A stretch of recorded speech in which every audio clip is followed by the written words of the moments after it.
Yeah, well, again, I was working for Junrey, and I went and interviewed with the big firms in New York, right? So when I was getting ready to graduate from Georgetown, and everyone I talked to, there was the training program in Manhattan, and they were all paying less than I was making running a martial arts school. I mean, inflation adjusted, I was making like a six-figure income while I was a college student, running a martial arts school.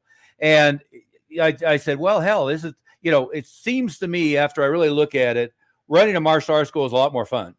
And two is now I have had my eyes opened that this can be a real lucrative career, right?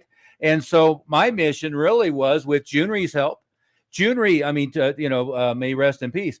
He let me go through the file cabinets, and he told me, let me really look at everything that was going on. This was a big multi-million-dollar operation.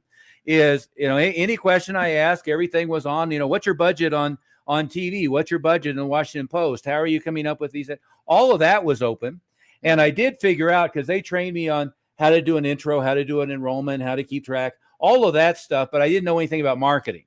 So about a year and a half earlier, I started going to the Library of Congress, and I started peppering Junrey with questions, and started peppering Nick Okinas with questions, and started going through the file cabinet. But really what I did is I spent 2 years studying marketing, because I knew how to teach an intro, knew how to do an enrollment, knew how to do a renewal, knew how to teach class. I knew nothing about how they were getting the phone to ring, right? Mm-hmm. So I spent 2 years studying marketing. And back then it was studying Ogilvy on advertising, studying old, Caples and those guys on old direct response marketing, one thing or another. But studied all of that. And then again, with Junrey's blessing, with Jeff's help, with Nick Okinas' help, and the idea was sort of Nick's of opening as many schools as I did.